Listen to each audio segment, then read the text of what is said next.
Сегодняшняя тема – исповедание грехов. Библия говорит, 1 Иоанна, 1 глава, 8 стих, что если мы говорим, что у нас нет грехов, то мы что? Обманываем себя. Кто бы сказал, что я никогда не грешу, я никогда не грешил после покаяния. Не, мы все, кто не грешит в слове, кто может грешить мысленно, кто может грешить сознательно, кто не грешит сознательно, кто грешит непроизвольно. Это разное бывает в жизни. Итак, братья и сестры, исповедание грехов. Как часто нужно исповедоваться вообще? Я думаю, что вообще каждый день надо исповедоваться. Все, что ты можешь только вспоминать, а тем более, если Дух Святой где-то тебе осуждает. Не то, что мы ходим в осуждение постоянно, начинаем себя карать и копать в себе, и самобичевать, или копаться в себе, что я делал не то и так далее. Не, мы не говорим о самоосуждении. Мы говорим о том, что вообще мы все настолько несовершенны, и что нам надо это осознать перед Богом, что мы по сути своей вообще грешные. И по сути своей никто не может быть сам праведный без Бога. Поэтому сам акт покаяния – это то, что позволяет нам предоставить себе смирение перед Богом, что я не такой, какой я еще несовершенный. Я полагаюсь на Тебя, Господь. Я нуждаюсь в Тебе, Господь. Ты моя крепость, Ты моя надежда. Я в Тебе нуждаюсь. Я сокрушаюсь перед Тобой. Я смиряюсь перед Тобой. Вы понимаете меня, да? То есть акт покаяния, исповедание грехов, это прежде всего акт смирения перед Богом, который все видит, кому все известно, который действительно настолько святой в сравнении со мной, что вся моя праведность, вся моя святость, это как багряная одежда. Это как запачканная одежда в сравнении с его святостью. Поэтому всякий раз, когда я прихожу перед ним, сначала я благодарю его за то, что вообще я могу быть с ним, общаться в общении, что я могу предстаться перед ним. Вообще благодарить его, что он меня вообще принял, что он простил изначально мой грех, что он принял мое покаяние, что он спас меня. Каждый раз я каждый день должен благодарить Господа за это. И я это делаю, и каждый должен это делать. Никогда не перестаньте благодарить Господа за свое спасение. Каждый день. И тут же нужно, конечно, не надо каяться автоматически, как дежурство такое, как бы такой автоматом, что надо каяться. Надо ждать, чтобы Дух Святой вам что-то напоминал, или чтобы сердце облегчало, или Дух облегчил где-то. Если это происходит, так это грех, и вы каетесь перед Богом. Но на всякий случай все равно не помешает. И не помешало вы просто попросить, чтобы кровь Христа вновь и вновь очистила от всяких неправильных поступков, от всяких греховных мыслей, от всяких действий неправильных, слова неправильно сказанные, что есть каждый день нам ощущаться перед Богом не помешает. Не потому что мы грешим, а потому что мы не знаем, где-то мы, может быть, допускали. Допустим, человек может говорить, а я не помню, что я загрешил, а кто-то там тут же 5 минут назад на него только что на него обиду имел. Что посмотри, он прошел, и он так мне сказал, он даже и не заметил, что он так сказал. То есть мы можем некоторые вещи делать кому-то больно, мы даже не заметили, что ему больно мы сделали. А мы просто себя прошли, и мы думаем, нет, я ничего не делал, я не грешу, я не... А человек же плохо, человеку другому плохо от того, что мы так поступили. Сколько раз я так, допустим, говорил что-то кому-то, или что-то просто так сделал, я думал, по-своему я это воспринимаю. А они, допустим, воспринимают совсем как обида, как, какой-то, что я сделал что-то против них плохо. А я-то не придаю такое значение этому. И я думаю, и ради таких ситуаций надо каяться. Ради таких, то есть вещи, которые ты даже не знаешь, что ты делаешь. Не так в отношении к кому-то. Потому что человеческое отношение это такие но это такой тонкой грани, который ты не знаешь, когда ты даже кого-то обижаешь. Но Бог-то все видит. Даже если ты это не делал сознательно, то кто-то же все равно обижен. Поэтому ради того, чтобы просто, чтобы Бог мог пойти успокоить того человека, когда мы каемся даже за те вещи, которые мы не знаем, Бог тогда идет впереди нас. Он видит наше сердце, что мы имеем смиренное сердце, и что действительно мы имеем желание очиститься и жить более праведливой жизнью. И тогда Бог начинает давать милость нам перед теми, кого мы даже обидели. Но это у меня миллион раз бывает. Каждый день почти. Что я что-то говорю, а я считал, что я ничего такого не сказал, что нормально. А на самом деле тот пошел надутый, а потом мы говорим через неделю или через день, я говорю, и я уже говорю с другим человеком, а тот уже рассказал, как пастор мог такое сказать. Я говорю, да, я такое говорю, когда? Серьезно? А когда я это сделал? А я даже не заметил. Все мы можем попадать в такие ситуации.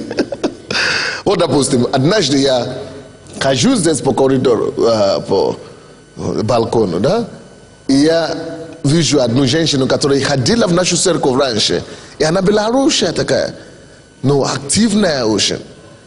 И я говорю, куда вы пропали? Я вас давно так не видел. Она говорит, а я уже хожу в церковь Победы. А говорю, а чего вы ушли? Вы даже мы же с вами здесь хорошо жили. Она была ко мне подойти попрощаться. Я бы благословил вас. Она говорит, не, я не могла подойти. А чего?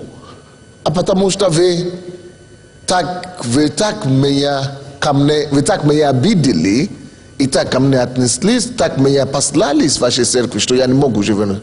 Я? Когда? Она говорит, вы прямо со сцены говорили, вы смотрели на меня и говорили, если ты хочешь уходить из церкви, уходи, выйди отсюда.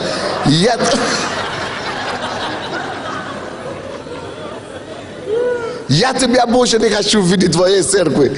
Ты такая, демон, ты одержимая бесы. Нечистые духи тебя ведут. Чтобы я тебя больше не видела здесь. Чтобы твои ноги сюда больше. Говорю, я не помню, что я вообще когда-то так говорил. Вообще. Я говорю, вы, наверное, вы меня не знаете. Вы что? Сколько вы ходите сюда? 8 лет. И вы слышали, что я так говорил? Да, вы на весь зал на меня показали просто. И весь зал знали, что вы обо мне говорили. Вот вам пример. Почему я-то не знал, что она уже 5 лет как ушла. Я не знал, что я кого-то вот так обидел, серьезно. А как я мог знать? Поэтому она же носит это. Она же думает, что я это действительно делал именно против нее.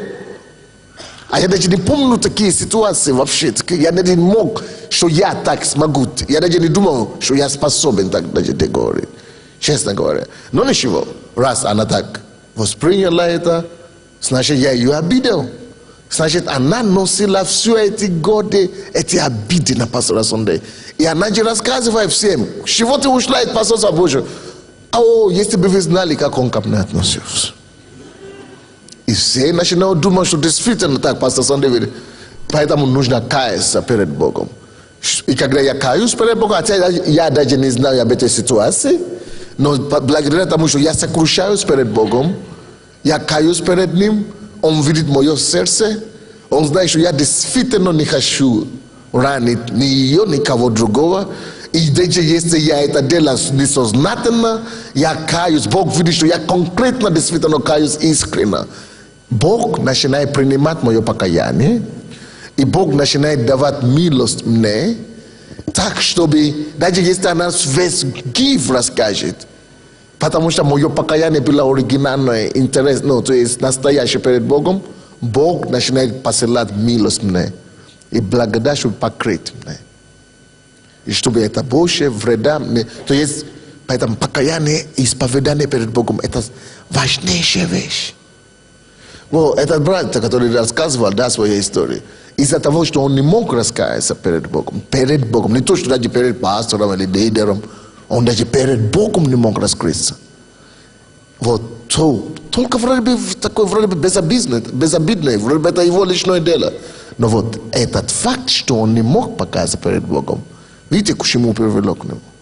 Он начал опять колоться, таблетки принимать, он опять начал курить, начал опять пить, начал ходить по женщинам. Слава Богу, что эта девушка мудрая, она приняла святые, а потом по телефону объяснила ему в чем дело.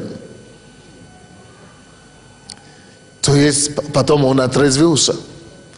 То есть он отпал от благодати из-за того, что он не мог просто покаяться перед Богом.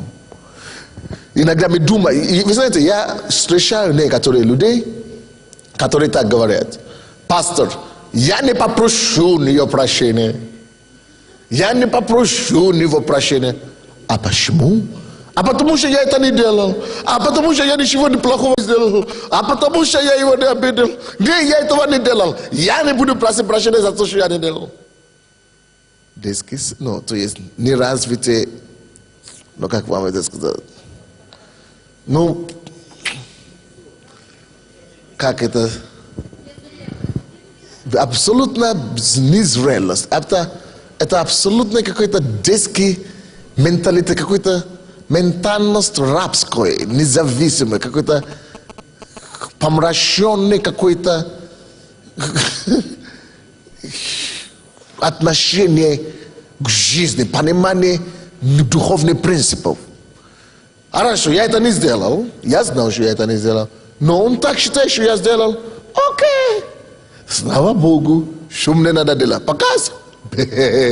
Если только каяться, а в чем это же? Это же не то, что отрежь руку, или отрежь ногу, или выколи. Просто каяться. Это же не убавляет от тебя. Не убавляет твою печень, твою почку не убавляет твою руку, твою ногу. Ты же остаешься целый после этого. Каяться без проблем. А люди начинают быть упрямыми там, где вообще абсолютно на свой вред. Вот откройте эту тетрадку. Вы увидите там интересный такой цитат, местописание. Притчи 28:13. Так и написано. Скрывающий свои преступления не будет иметь успеха. Что написано? Не слышу. Что он делает? Скрывающий свои преступления не будет иметь успеха. Еще раз. Скрывающий не будет иметь успеха. Сколько стоит эта бумажка?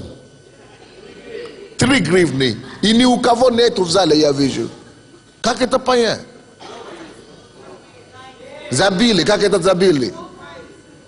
Это же шедевры здесь в этой бумаге. Первый вам надо пробиться, второй. Это шедевры цели. Это шедевры. Это потрясающее здесь откровение. Разработали годами люди, сидели с утра и вечером.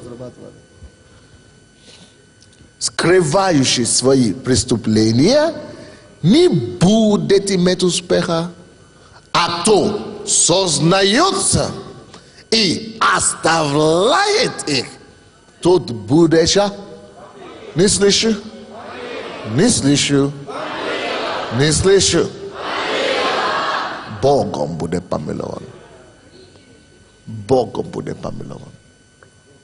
Богом будет помилован. Богом. Даже если ты не знаешь, что ты это сделал. Допустим, ты это даже не сделал, но ты же не скрываешь. Ты готов на готов это сделать. Ты готов признаться в этом. Будет помилован.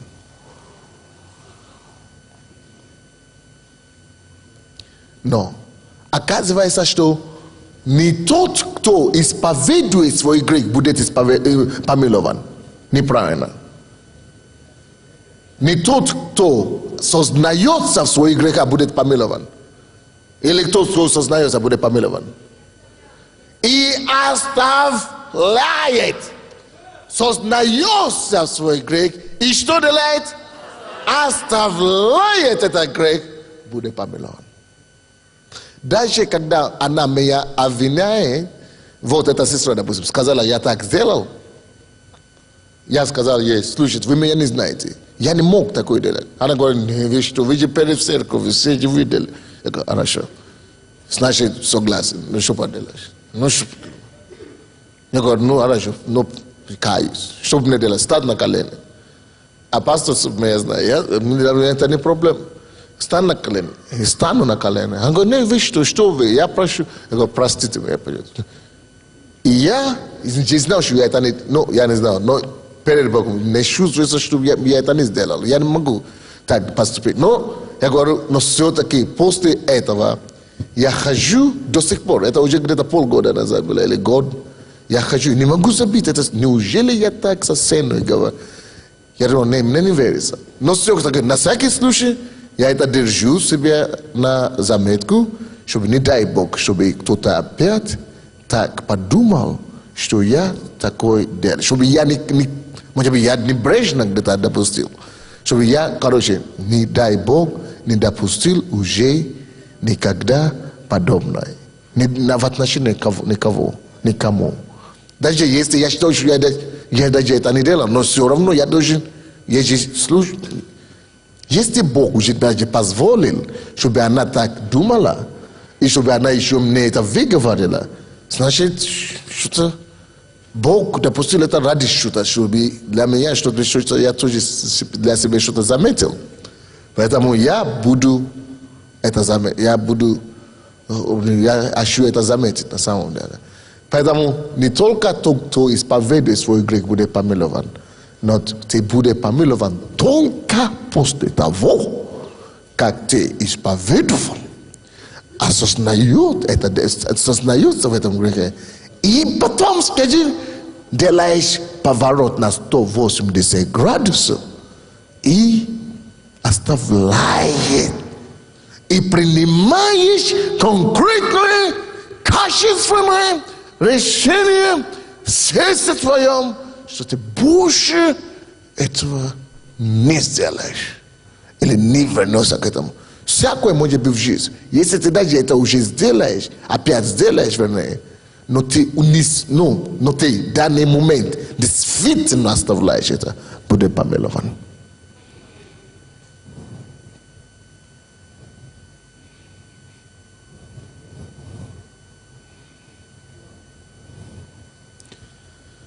Ой-ой-ой, если бы не это обетование, если бы не праведный Господь, который исполняет свои слова и обетования, если бы не его верность, куда мне стоять перед вами проповедовать? Представьте, в его святости, сколько он меня во мне видит изъян каждый день, в его величии, в его праведности, в его огромном свете. Сколько этих изъян можно от каждую минуту каяться.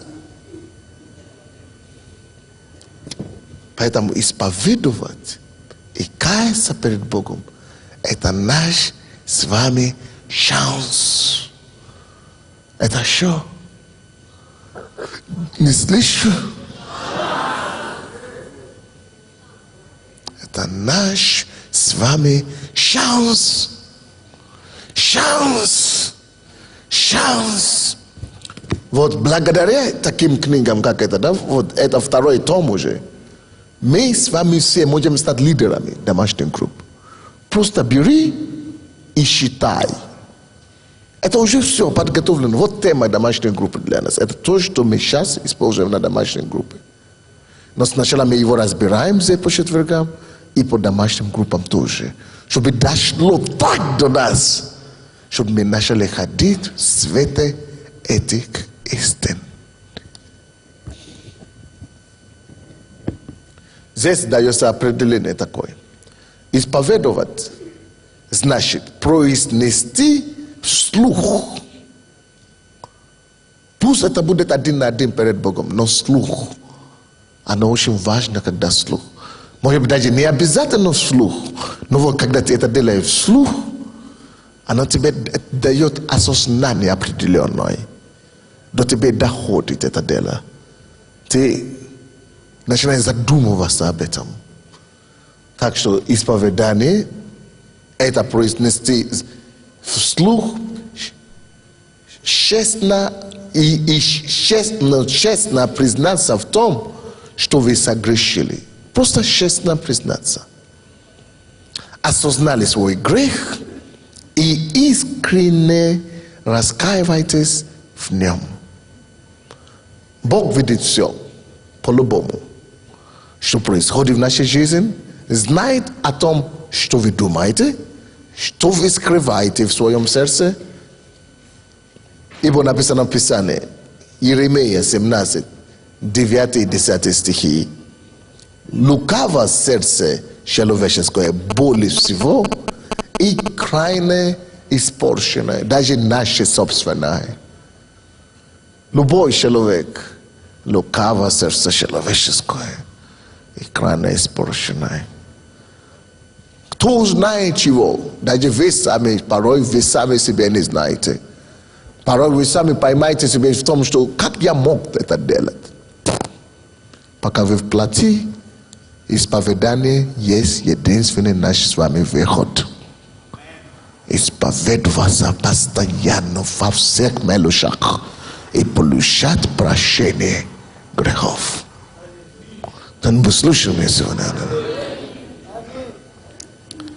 Я, Господь, проникаю в сердце.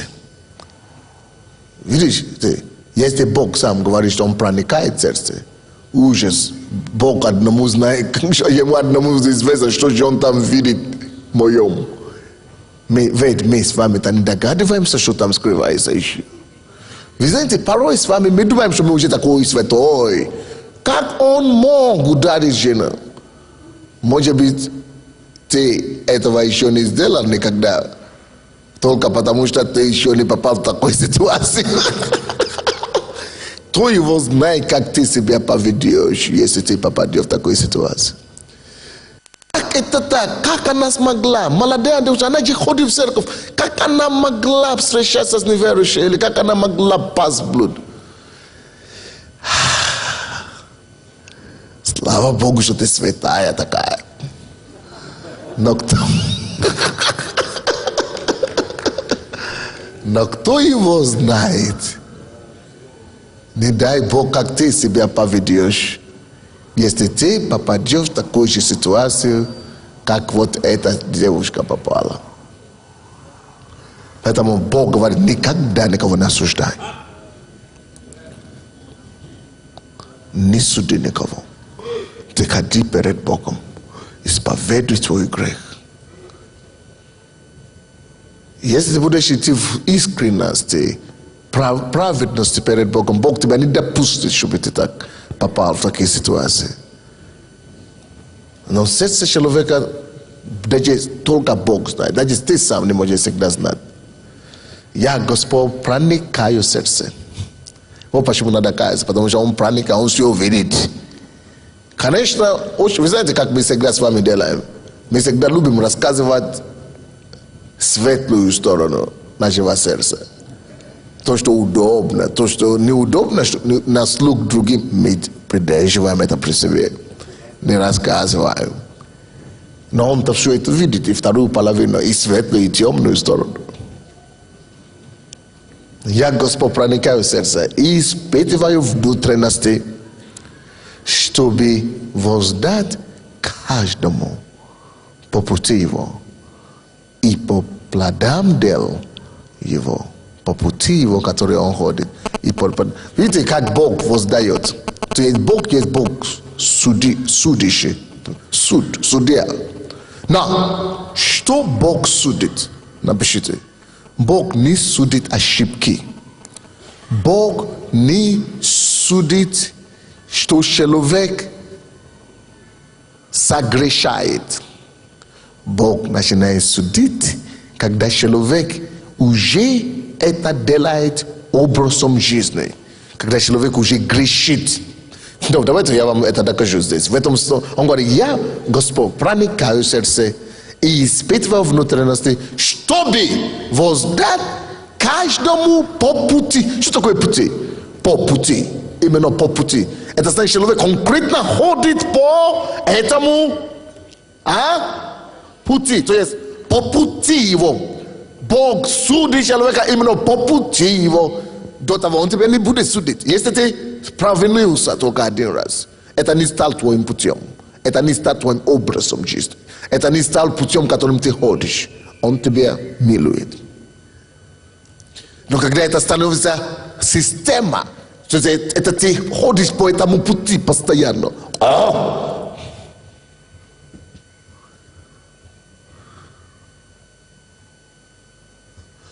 Вот почему Бог отправляет в ад именно тех людей, которые не приняли Иисуса Христа своим Господом и Спасителем, не покаяли свои грехи. То есть они согласились с этими путями неправды их, с путями беззакония. Они живут эти жизни, они ходят по этому пути. Тогда Бог судит. То, что у нас с вами бывает, там, провинился, там, но ошибся, там, упал, там, но мы это не делаем это образом жизни. Если мы практикуем это постоянно, от суда не избегнешь, не убежишь. Но если ты только спотыкался или провинился один раз, Бог, потому что ты не ходишь в этом, Бог милует, прощает и избавляет.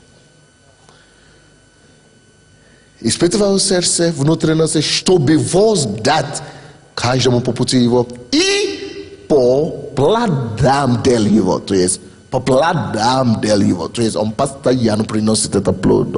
По плодам, какие плоды он приносит. То есть, а если мы ходим по пути праведности, будем иметь жизнь, милость и прощение. А если мы приносим плоды праведности, будем помилованы Богом.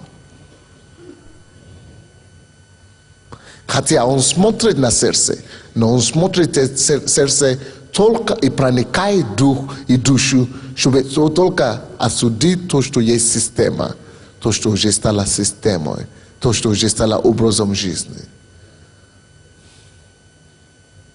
Но когда вы боретесь против этого, вы отказываетесь, вы исповедуете, вы отходите, это вы не позволяете это укорениться у вас, стать образом жизни, вы не будете судимым. Но если вы внутри себя смираетесь с этим, вы уже все смирились с этим, хотя никто это не видит, никто не знает, все равно будет суд Божий, потому что он все видит. Поэтому даже те вещи, которые внутренне никто не видит, никому не известно, но мы знаем, что они неправильные, мы знаем, что они грехи. Бог будет судить их. Потому что он проникает. Он говорит, я проникаю, испытываю сердце. Чтобы по пути, если это путь, допустим, кто-то, я читал одно такое свидетельство, когда кто-то подошел к Кеннету Эгину и говорит, давай помолись за нашего там мужа или кого-то родственника. И он пошел туда молиться за этого человека. И Бог ему говорит, убери твою руку, не молись. Потому что этот человек 3 раза он пытался, Бог говорит, не молись. Он 30 лет, я 30 лет ему пытался исправить и остановить от этого греха, а он ни в какую. Потому что это такой грех, который никто не видит. Я его исправлял, а он не исправлялся. Поэтому он умрет, ничего не спасет. Он умрет, лишь бы, чтобы потом душа его была спасена. И вы знаете, что я думал? Я уже какой-то опыт жизни имею. Я знаю, что вот люди в основном каются только в тех грехах, которые может стать известной. Или о котором можно позориться. Вот, но есть люди, которые те грехи, которые никто не знает.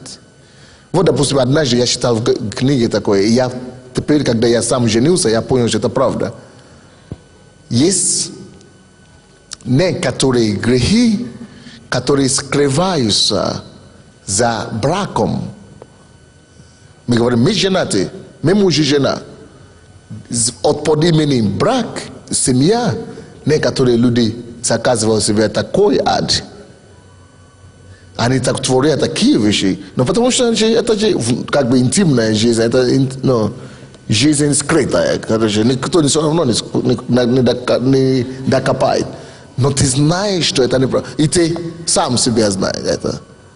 Вот такие вещи Бог говорит. Если это становится пути, образом жизни, если это становится системой, вот такие вещи Бог судит. Вот ради таких вещей Он проникает в сердце. Допустим, это как одна женщина была бухгалтером методистской церкви в Америке. 18 лет она бухгалтер церкви. И она постоянно капала себе то, что не досчитывает там. Потому что ее доверяли, потому что она много лет в церкви. И почему-то она нашла систему, чтобы кое-какие деньги украсть. И никто не знал, сменялись пастора, но никто не знал. И она таким образом собрала 5 миллионов, и никто не знал. Вы знаете, когда суд пришел серьезно, она теперь проводит пожизненное заключение. Бог 18 лет ждал. То есть не может быть, чтобы все было просто так. А иногда Бог так долго не ждет. И ради таких, вроде бы никто не знал, но Бог проникает в сердце и начинает судить, когда это становится системой. Посмотрите, какие вещи вы привыкли, к каким вещам вы уже привыкли, хотя вы знаете, что изначально, когда вы начали это делать, сердце осудило, или вам неудобно. Вообще-то, есть ли что-то в вашей жизни, которое вы практикуете, которое вы не могли бы с кем-то поделить? Вот я стараюсь жить так на сегодняшний день, чтобы не было у меня секретов. То есть могу рассказать все, чем я занимаюсь, как я живу, если надо, кому угодно. Да? А это значит тест такой маленький. Если ты не видишь, это я не могу никому рассказать. Может быть, что-то там не совсем. Если это было разовое, это у всех было такие. Но если это система, я имею в виду, что вы живете по пути, это постоянно, да? И вы говорите, я не могу это рассказать, чтобы никто не знал, что я это делаю. Значит, все. Ты в плетке, или как мы говорим, ты в клетке, а? Попал. Ты уже все, ты в клетке конкретно. Ты не свободен. Да, внаружи все думают, что ты герой, ты сам святой, святость, сама святость. Но вот в таких случаях Он проникает и испытывает сердце. Он говорит, судите себя, чтобы не были судимыми. А когда мы начинаем судить, испытывать себя, чтобы не быть судимыми, мы должны это исповедовать кому-то. Но Богу, если ты исповедуешь Богу, не помогает. Найди кого-то, кому ты доверяешь, или кто лидер, или пастор. Расскажи, чтобы тебе помогли, с тобой молились, чтобы разорвать это дело. Или ты исповедуешь Богу какой-то грех, а осуждение все равно есть. Значит, надо еще кому-то рассказать.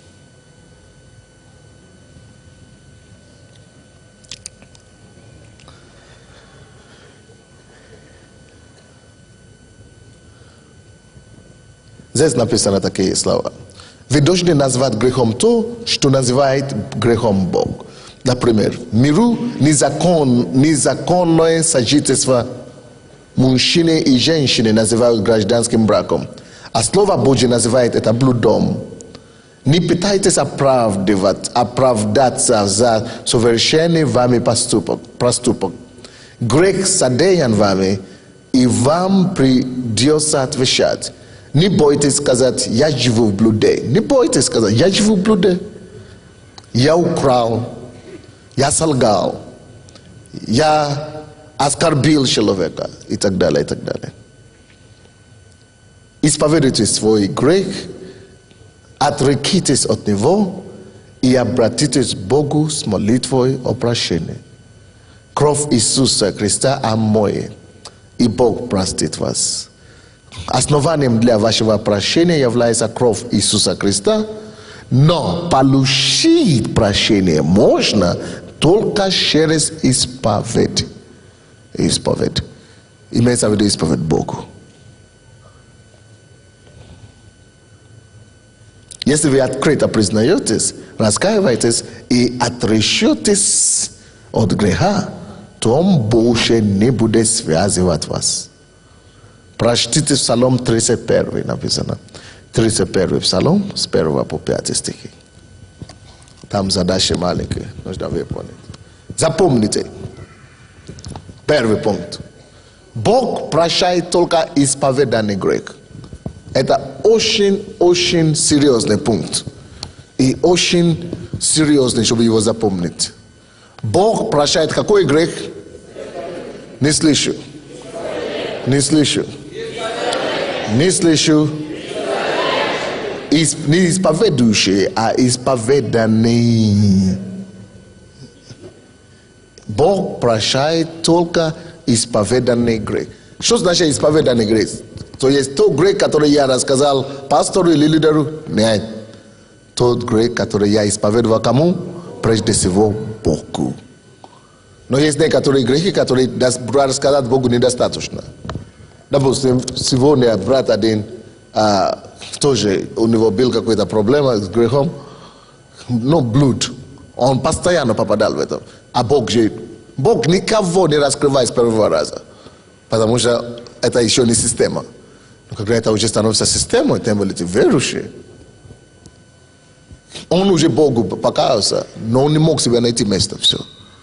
Суд просто зашел на его сына. Он начал трястись, он не мог ходить, плачет, не мог говорить. То есть, когда человек живет в грехе постоянно, будучи верующим, однажды просто суд приходит. Или бес приходит. Он уже все, кошмар таком не мог. Дрожит весь все. Как одержимый уже. Пока он не подошел к амнезии.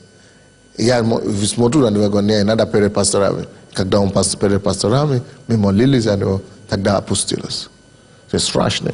Когда человек практикует грех полностью в церкви. Есть такие случаи,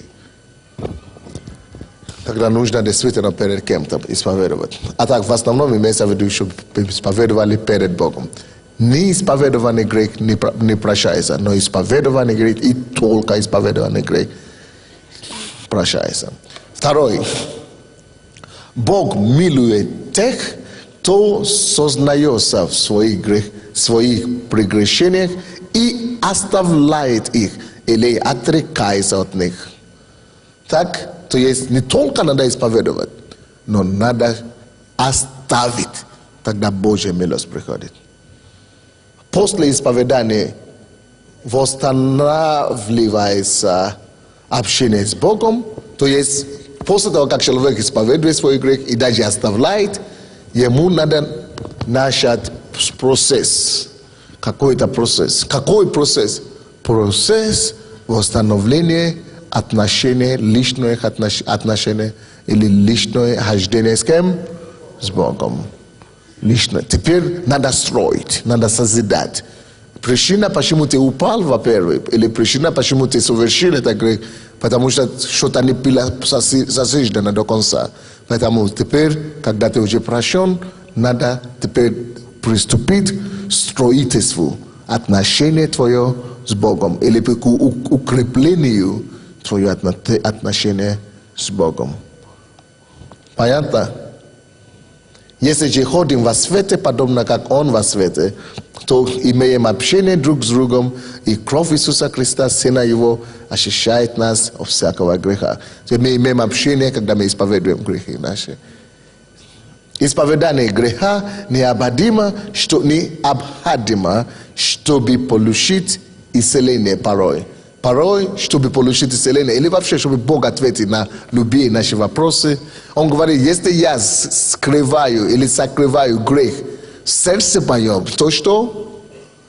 Не услышит меня Бог.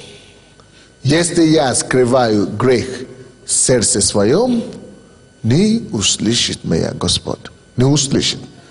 Также в отношении исцеления или другой. Скрывающий вообще не будет помилован. Вообще это, железно. Скрывающий преступление свое не будет иметь успеха. Ну что ж, как вам сегодняшний урок?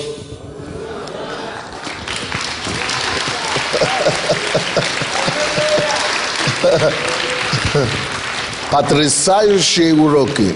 Потрясающие уроки. Причем эти уроки все вы можете вот так преподавать. Своим соседям, верующим, неверующим, на работе и так далее. Есть о чем говорить с миром. Но это уже на уровне вещи чуть-чуть. Это уже второй категории. Надо начать с первой категории. Это единая система библейского обучения. Давайте склоним нашу голову. Вспомните свою жизнь. Может быть, действительно, что-то есть такое, за что нужно нам покаяться, исповедоваться. Скрывающий свои преступления не будет иметь успеха. Но исповедующий будет помилован.